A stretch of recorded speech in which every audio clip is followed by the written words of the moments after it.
guest for the hour is seated.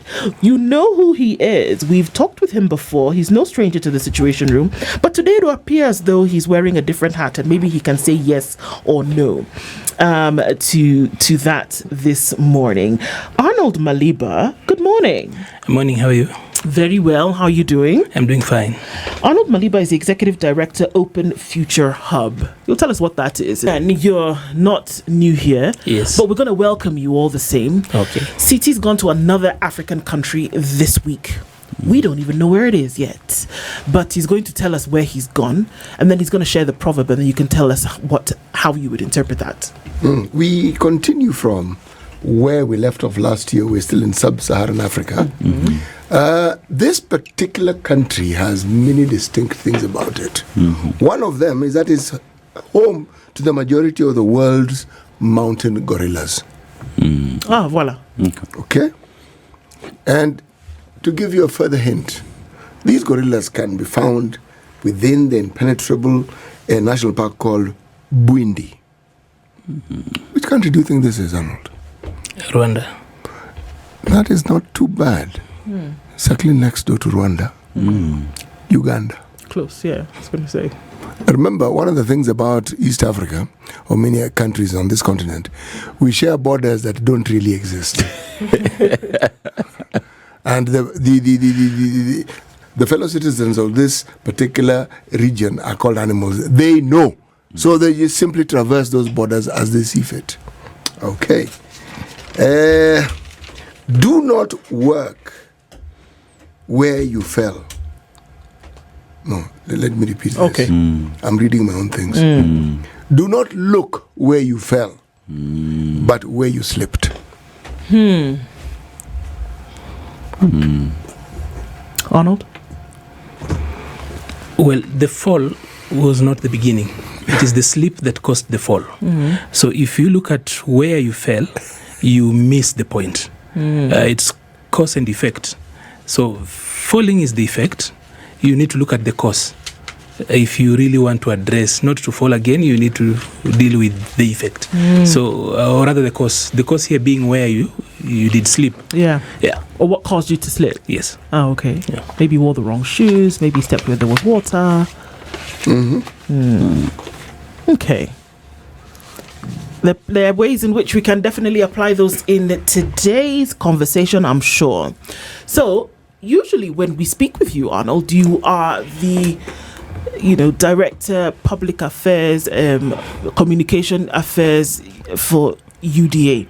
Today, we are talking to you as the Executive Director of the Open Future Hub, and we're looking at the need for honest conversation in government.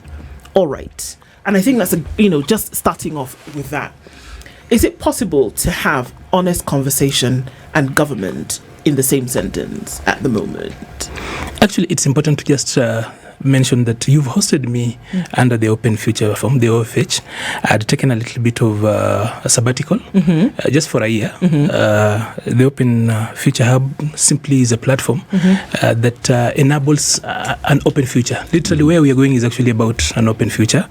And it focuses on 5 things majorly. Number 1, markets. You realize that markets, like the animal City has spoken about, really don't know boundaries. So markets, government, you would realize that even as a country we belong to a platform called the Open Government Partnership, OGP.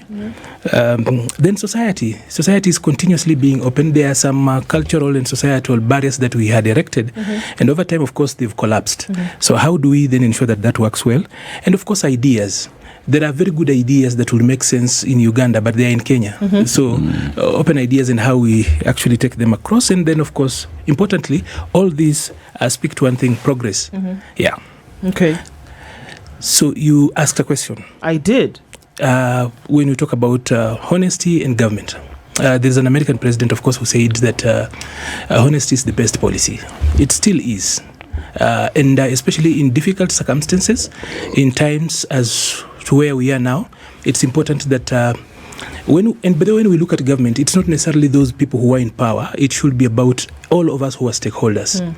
You've realized that citizens no longer can actually isolate themselves from government because the Constitution 2010 makes them co-governors.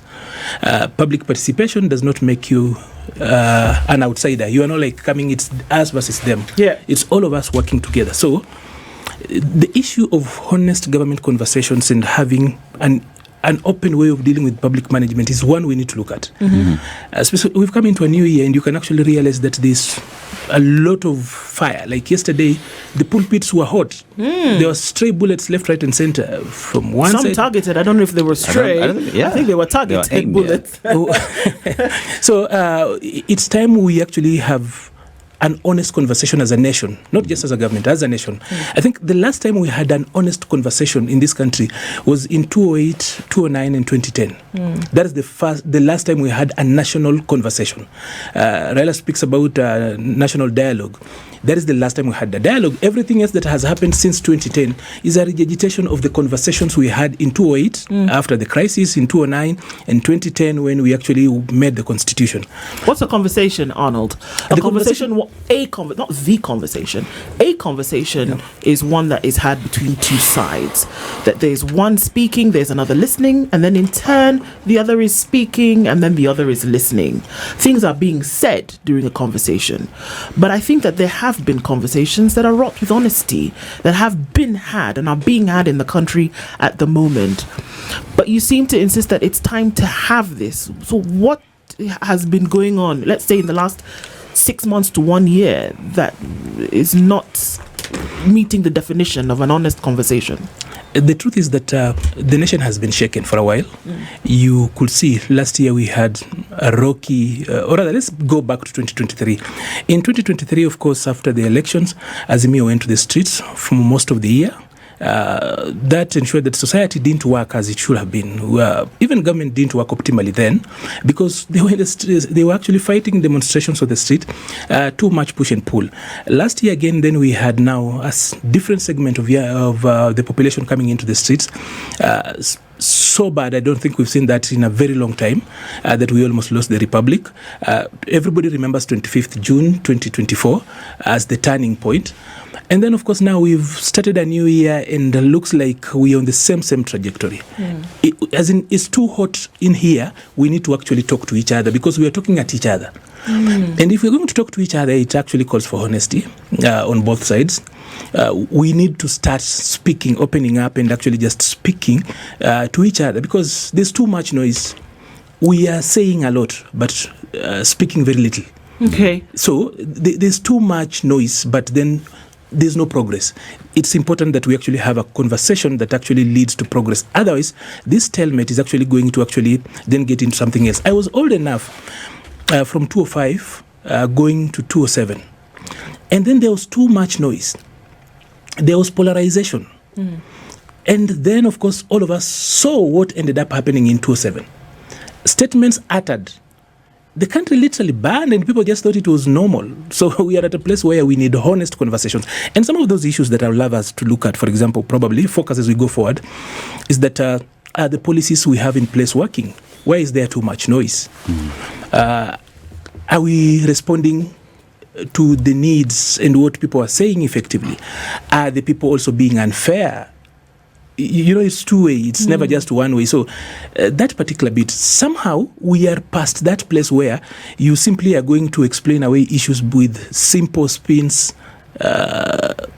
propaganda, as in the old way of doing things when it comes to the management of public affairs.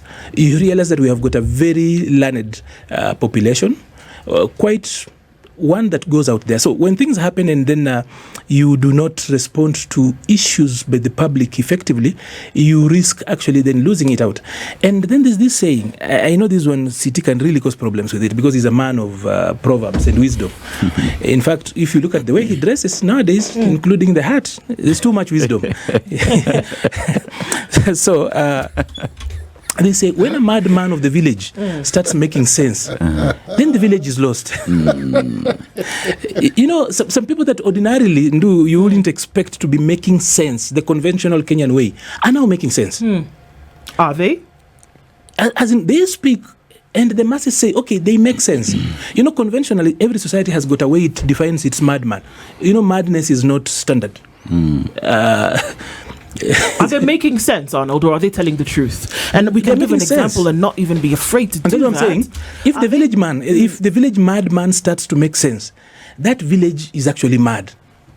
If it takes the village madman, and allow me, for purposes of actually sending this point home, if people like Salasia start to make sense, if people like Commander Nganga starts to make sense, then we need to actually ask ourselves, what's happening here? Because ordinarily, in the hierarchy, conventionally, the way this country sometimes tries to think is that they normally are an overlay. They are not the norm. They are the exception. Are we saying that when the society in general realizes that certain people who did not represent normalcy now seems to have become mainstream, that there's something wrong? Maybe there's something wrong all along. Maybe they were making sense all along. Yeah. Maybe it's a society that was mad. Yes. That was not paying attention to what it is that they were talking about or what they were saying. Because to understand what I'm saying, you're saying normal society. Well, we're talking about maybe public opinion. The two examples you've given, these people have huge followings. Yes. So, and it didn't start yesterday. So what is it about these people that gives them a following? What is it? There must be something people see, unless you're saying that those people who follow them fall in that category of people who you say are mad. I think as well, even as you've given us a proverb, I'll give you another one. And in Swahili they say, mjinga kirevuka, mwerevu yutabani. You realize. And when we have this discussion right here, it is a question of, there have been conversations that are ongoing. Kenyans have been speaking, but has the other side, the government, been listening to them? Has there been honest conversation between them?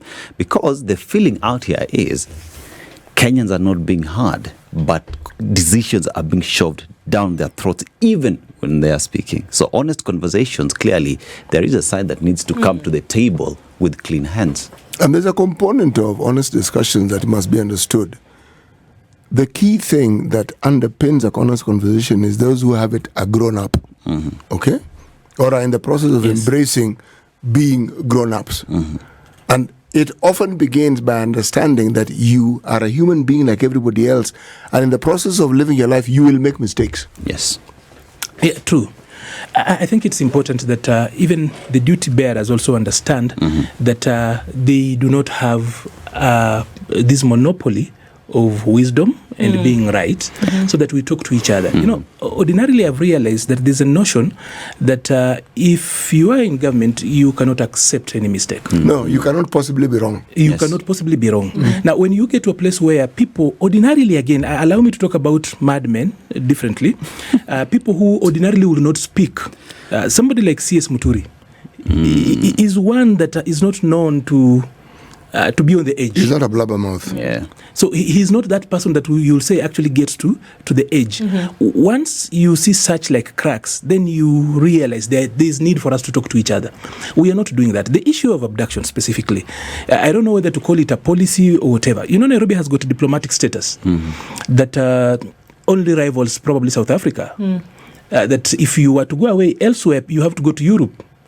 In the West. So, but with these abductions going on and nothing appears to actually be explained around it, it really downgrades the Nairobi diplomatic status and even the human rights status of Nairobi. That is something we need to talk about. I am a Kenyan, by the way.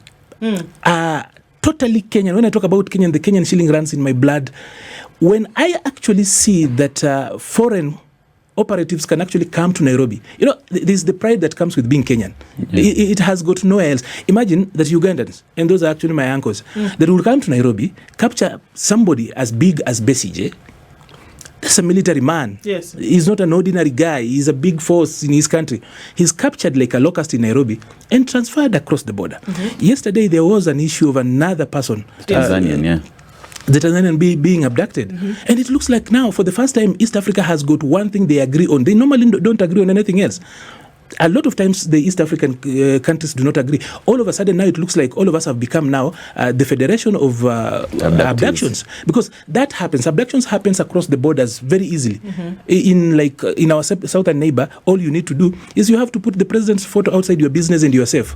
Unasifu tu kiongozi na uko sawa.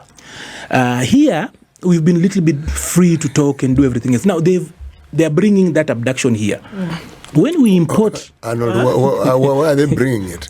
Because we've allowed. We have a homegrown culture of abductions. Right here. What are you talking about? Elsewhere. Today there are 80 Kenyans. There are 80 missing people. The other day there were 6 of them missing. One of the 6 is still missing. The few weeks before that, there were 3 gentlemen who were nabbed in Kitengela. So you there are people all over the place. Yesterday, in the middle of Kiserian, there was somebody where the crowds had to now start trying to... Was it Kiserian? No. Where the crowds had to try and disperse DCI because they thought that they were going to abduct somebody. That's what I'm saying. The lesson is being learned right here. That's what I'm saying, that that was not the norm in Nairobi.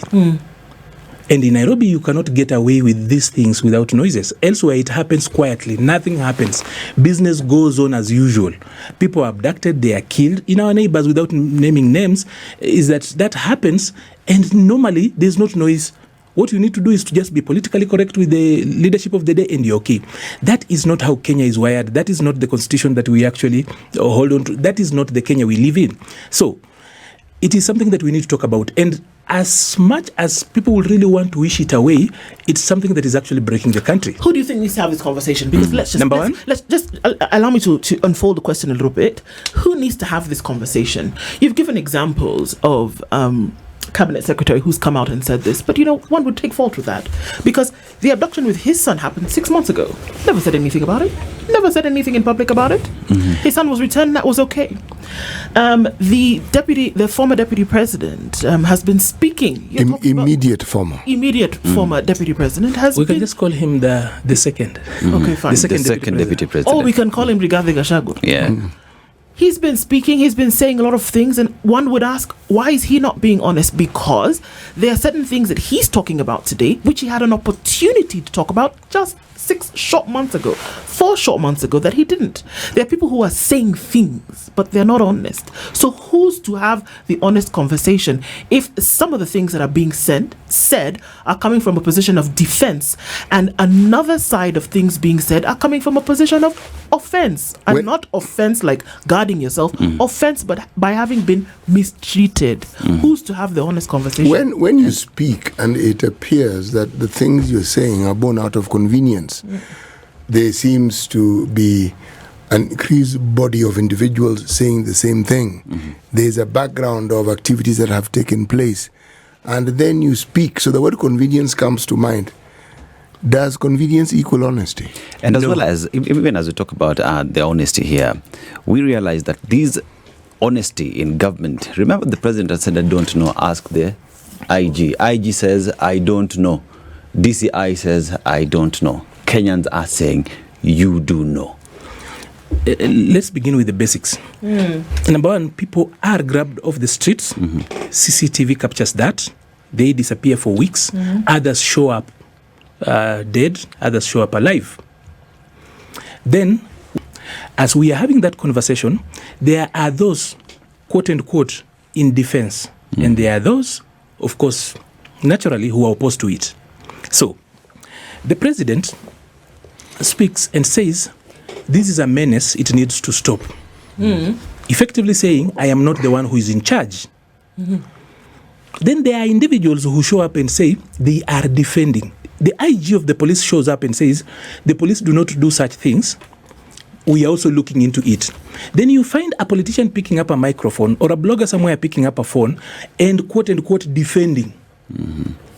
And even justifying and rationalizing why abductions are okay. So you realize that we are talking about abductions and somebody brings up something about discipline. Even calling people children. Those two things are not the same. They are mutually exclusive. If people are misbehaving, there is a way of dealing with it. And there is an abduction, it's a crime on its own. We cannot confuse, we can't conflate. Those two are not the same. So you bring in a communication that looks like the cause and effect that I spoke about, that probably people are disappearing because they are bad-mannered. Already what does that do? It rationalizes. Actually, it also tells you, it also reveals, and it tells you what that person understands with what is going on. And if you ask me, that is an honest conversation. The person actually telling you, this is how I think, this is how I feel, and this is what I would do. And Okay. and as well, Arnold, when you find that the people who are having these conversations and calling these children are people with close proximity to the president. But when I was talking about basics, look at this. The president has said, I am not doing it. The IG says the police are not doing it. But you pick a microphone and justify why people are being, somebody else picks a microphone and justifies that. So exactly who are you defending? You clearly are defending the abductors. Who are you speaking for? The abductors. But the funny thing is that then DCI does not reach out to those people who are justifying why people are being abducted. So that they assist with investigations. Yes, because if you are defending, no, what as in city, if you are defending, what are you defending? So I hear the you saying that government is not being honest. No, I'm just saying. No. The government, is because the competent office, the spokesperson of government, the chief spokesperson is the president, right? Yes. The competent office that should actually be responding to these issues when it talks to the protection of lives and property of Kenyans is the IG, police. Arnold. They have said they are not doing it. Arnold. And somebody else, and somebody else is justifying. But then somehow, DCI does not reach out to that person to come and tell them what they know. Okay, you've given the ingredients. My question is very simple. Yeah. Please pause your question. This might be lost here. He's focusing on one individual. There was a conference that was held in Bungoma, and very many people also said the same thing. And that's what I'm saying. I stand up as the head of the house. If you are a lawyer, you take me to, I'm in court, I'm the accused, and I tell you, including telling the court, I did not do it. And then you show up as a lawyer and you say, my client did it because of. Do you really still represent me? Okay. Okay, now do ask your question. If you're trying to make a cake and you have eggs, flour, sugar, butter, whatever, you put them all together, it becomes a cake, no? Yes. Is the government being honest in its position right now? From what you have said, from these things, one said I didn't do it, other said I don't know, then you come and say this indiscipline has led to 1, 2, 3. Is the government being honest about what's going on right now? Now, that is where then we come to the definition of what is government. It's a yes or no question, Arnold. It can't be a yes or no. Yes, it is. Is government being honest because in its position right now? What will be government about in that the issue? Conversations that are happening as concerns the welfare of Kenyans and the right to not be disappeared? I will answer the yes or no, but I'll qualify first. First of all, what then would be government in this instance? If the head of state says, this is a menace, it needs to stop, and we will stop it, right? The IG says, we, the police. That is the constitutional office. Do not do such. We don't do such. But somebody else who appears to know speaks in the name of government. So then government has to sort its communication. Because if the chief spokesperson of government says this is wrong and it should stop, but somebody else in the name of government, then we need to ask which government is either of them speaking for. We only know that we have got one. So government has to sort its communication first so that then we are not speaking at cross purpose. Now we have got somebody who sits at the highest decision-making agency. The Council of the Wise, as gathered by the President, the Cabinet, coming out and saying that also his son disappeared. That then, before I respond to your question, this is it. When it comes to the issues of life and fundamental human rights, there should never be us versus them. You know, why I say this? Because I have for years run a leadership development program under different organizations, IFES, ELF, Open Future Hub, and some of the mentees that I had were in the streets. Some of them disappeared, and I know at least one who surfaced dead. Those are kids that I actually taught when they went first year, second year. I taught them about leadership and development. I introduced them to politics. They are doing the very, very things I was teaching them, and now for that, they get disappearing. So when you find people saying that you cannot be, there are people doubting abductions. Let's start from a place where people want to rationalize, to normalize and justify an illegality like abduction. The same will speak to all other policies. Are they working, for example? Like if you were to ask Kenyans, just take time and look at the policies as promised, or rather, let's talk about the Kenya Kwanza Administration Manifesto. This is the manifesto as promised, right? And then there's the manifesto as is being implemented. Two different things. They are two different things. So when people ask that, are they being malicious? We can pick out basic things. That Hustler Fund, as was promised, to the people during campaigns is not hustler fund as being administered today. It's clear, it's not science. Okay, so when people ask question, you should answer them. Yeah. So when people ask question, it's easy. It will be important for us to say that there is what we promised, but in the process of implementing, some variations changed. So that's where honesty then comes in.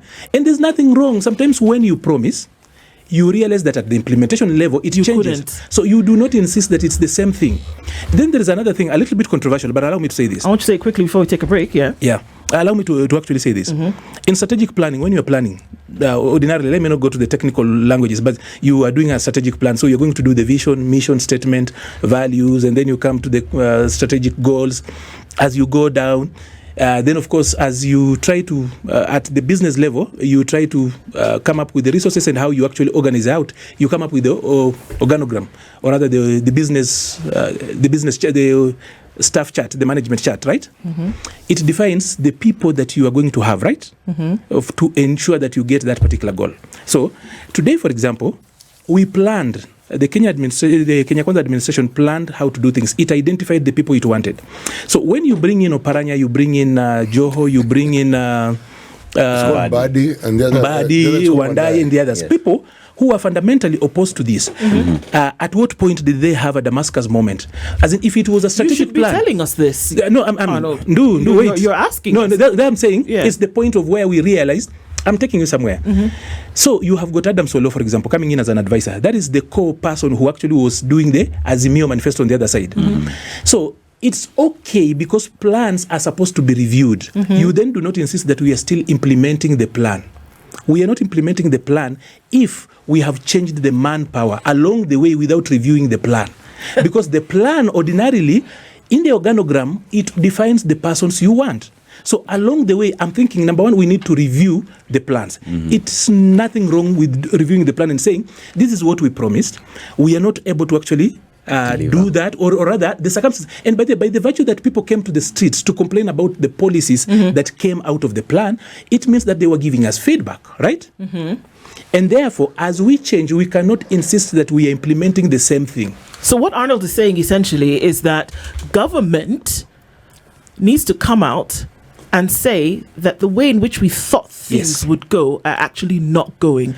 And you actually sitting in the position, I mean, you're wearing a different hat today, but sitting in that position should be able to advise and say, you know what, guys, it's time for us to actually tell people in Kenya what exactly is going on. No?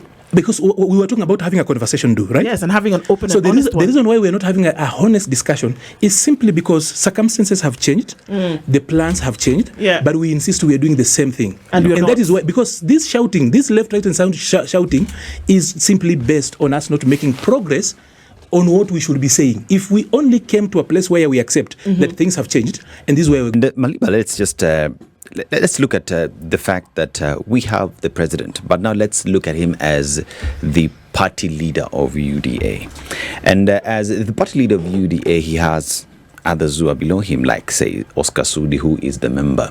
At that point when Oscar Sudi makes these pronouncements in public, as the party leader, why are we not seeing any move, even UDA just summoning Oscar Sudi or directing him to go to DCI and record a statement, because ostensibly he seems to be doing something? Let me add something to this. We're looking at page 4 of the Standard, and there is an article here that is attributed to the Minister for Internal, whatever you call it, Interior, speaking at an interdenominational service at Embakasi Police College, Nairobi yesterday, and says in countries like the UK, Australia, and the US, legal frameworks are in place to safeguard their citizens, and as a country we must have the confidence to also protect our citizens from bad behaviors of social media. Then he goes further to say, there is no government or policy sanctioning abductions. What the Inspector General and the police leadership have said is clear. There is nothing like that is abductions. Let's have this conversation, probably like mature people. We've got very few minutes to go. But first of all, let's not talk about Kenyans. Let's start from a place where we really get serious. Number one, a foreign country comes to Nairobi, captures a citizen. All of us are seeing it on TV, right? Let's go with Besigye, right? The foreign affairs, that is, our foreign has not sent a protest note to Uganda. that Kenya's sovereignty was actually violated. What does that say? Even if they've not said anything, That it means they sanctioned. It means it was not violated. No, it means it was violated. Just because they sanctioned does not mean that the violation is about laws and how countries work. No, what I'm referring to, Arnold, is that those who should have sent the protest note are the ones I'm referring to. That's what I'm saying. Yes. That's what I'm saying. Just because the Foreign Affairs Ministry has not sent a protest note to Uganda, the Ugandan ambassador has not been summoned by the Kenyan government to explain how Ugandan forces came to Nairobi and picked Besigye. That in and of itself, we cannot pretend that that is normal. Our sovereignty was violated, whether it's sanctioned or not. That cannot be entertained. 2, we have seen people getting disappeared. To actually get around and be clever, try to speak English about that is nonsense. As in, we see people, like to some of us, it's actually very, very personal. I'm talking about my mentees here. I don't want to mention names so that they're not targeted. My mentees that are known, I've run a political leadership program for about 5-6 years. So I've got so many of them out there. So I've seen them disappear. They're not playing jokes. So when people try to come out and rationalize, I'm using 3 words, that you justify abduction, you rationalize, and you want to normalize that. We can't get there. When it comes to human life, when it comes to issues to do with fundamental human rights, we cannot have us versus them. We should only be having one side.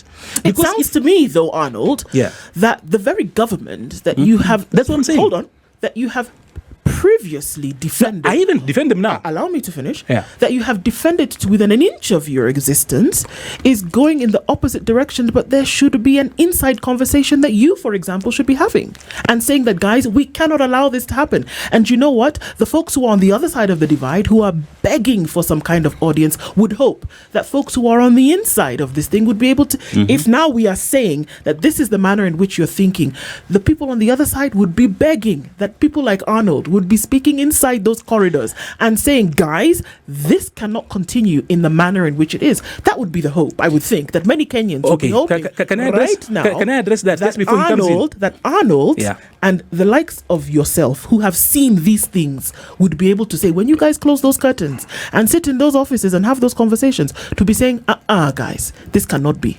I want to is believe. That happening? No, let me say this. There are patriots in government just as there are patriots outside of government. Kuna mikora ndani ya serikali just the same way kuna mikora hata kwa media, kwa civil society.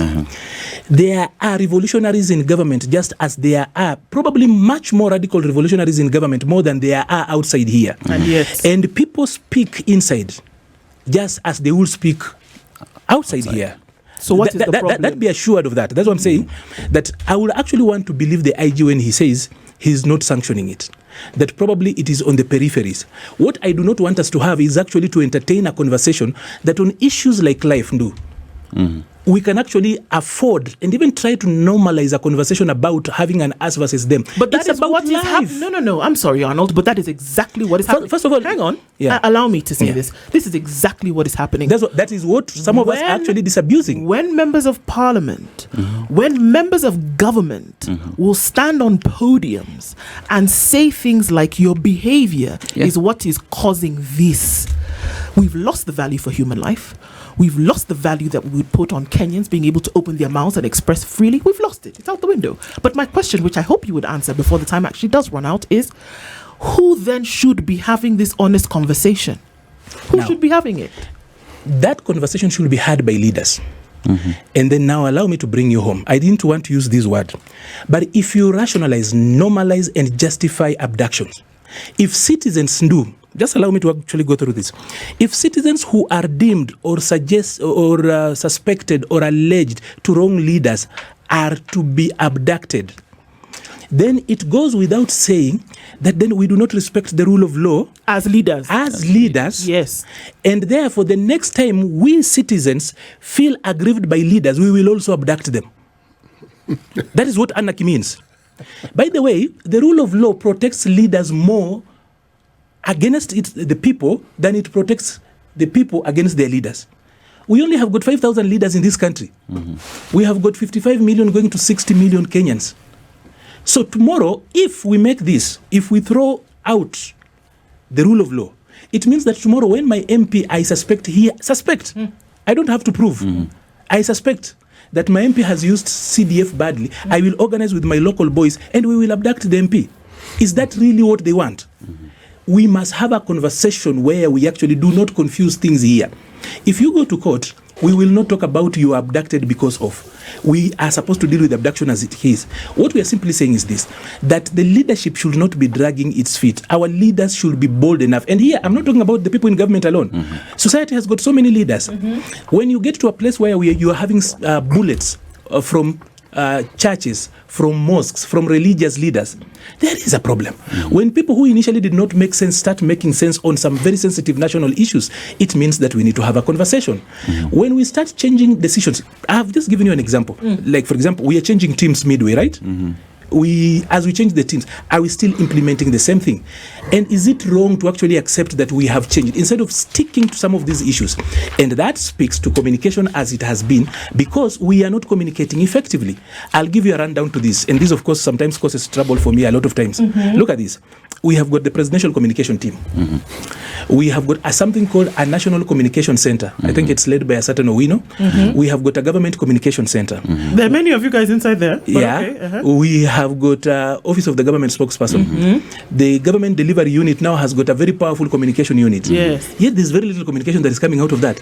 Actually, if you threw a stone at State House today, you are likely to hit a director of communication of something. You know, you're confusing me, Arnold. Because No, I'm just saying. you're really confusing me, because as you're here, I'm assuming that you're speaking No, with Kenyans. I'm speaking to Kenyans. That's what I'm saying. With Kenyans now. Yes, It would yes, I'm speaking to appear as Kenyans. though the same confusion that is wrought is what you're also feeling. Somebody has to be an adult in this particular setting. That adult, in where we are talking at each other, that adult has to come from the leadership. Arnold.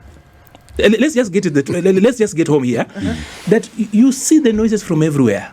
People are saying on the other side, and now we are getting to places where people say that it doesn't matter, even hata kama kura itatosha, people will go through. It is those careless statements that hurt the regime, hurt the president, because a lot of these people have not won an election outside of their constituency, and their constituency speaks one language. The president has won an election nationally. So when you get a person who has never won an election outside of his community, thinking that he can actually instrumentally talk about how you win a national election, that person does not necessarily help you. The president needs cross-cutting support. Somebody who has never won an election outside of his constituency thinks that he can actually guide the president on how to move forward. Those people really do not help how we move forward. And that's why I'm saying we need to talk to each other. And how are we going to talk without proper communication? Arnold, do these people elect themselves as spokespersons for the president, or does the president allow such individuals to speak on his And that's what I'm behalf? saying. If our communication infrastructure was working effectively, those voices, I consider them noises. Because if the president speaks something, his message should be final. And If the IG speaks on security, his statement should be final and it should not be second-guessed. So when the IG speaks and somebody elsewhere on Twitter says something, and then using that, people start second-guessing the IG, it means that we are not communicating properly, and that we cannot put it on the citizenry. To whom much is given, much is expected. Arnold. Arnold, you are the head of policy and public affairs UDA, and as that, I'm assuming your proximity to the president is close because he is the party leader. I'm assuming as the elder in the room, have you had this conversation with the president, or even tried to? Or getting to him is so That's what I'm saying. That this conversation, we need to start having a honest conversation, because I think today the Kool-Aid that Arnold is drinking is not allowing him to answer yes or no question. No. But this is the point, that issues of the Republic are much heavier, and sometimes you can't answer them in yes and no strokes. Have you had a conversation with the president? It's Definitely, very the president's simple. having. What I will say, I am not an advisor of the president. The president has got advisors, but I think if I listen to the president's advisors, they are very brilliant people. If you look at the plans and how they explain and elucidate it, it looks like they know what they are doing. But at the implementation level, you actually realize, you also listen to the people and realize that the people are saying something. So what is that the people are saying, and what is it that we are not doing? So having a conversation that moves forward, I think, and I will support Boni Halwale when Boni Halwale says that the biggest problem with this administration is communication. Right. Let's put it clear, Yeah. that no one should contradict the president when he speaks. And policy should align. The problem is that when the president speaks and data catches up with what he says and contradicts the president, then it ends up looking like the president is lying. Because data does not then match with what he has said. And a lot of that data is sometimes a mix-up of what PSS are saying down here, what people in parliament are saying. If he sorted his communication, if he sorted his advisory team, probably we will be speaking much more fluently and coherently. Because in public communication, there are three things. There must be clarity, there must be consistency, and there should be differentiation. Now, do you see clarity in the way we are communicating? No. Do you see consistency? No. Is there differentiation? Let me give you a simple basic about differentiation. We are talking about abduction and you are talking about bad manners of children. People who are 18 years old are not children. They can vote for you. They can marry. They are adults on their own. But over and above, of course, all of us are people's children. When it appears that the children are being targeted, societies become so hostile. So if we were to fix our communication, for example, allow me to ask you, have you heard anything from my party ever since the abduction started? The spokesperson of the party is, of course, the Secretary General. Have you seen any statement to that effect? Who is your Secretary General again? Hassan Omar. You've not seen. Joking, but okay. Okay. Have you heard anything from the government spokesman to this effect? The statement you had from the IG, who is the spokesperson of the police, that's the final man. There's the spokesperson, of course, wrestler.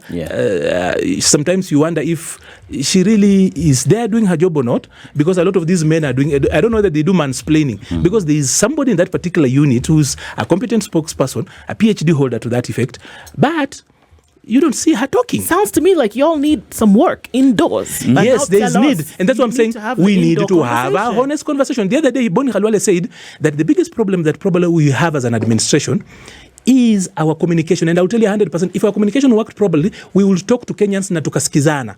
But we are not. The issues Kenyans are asking are basic. Why do we find it so difficult to respond? Actually, tell us, why do you find it so difficult to respond? Yeah, tell us. I have already said. It is our communication. Okay.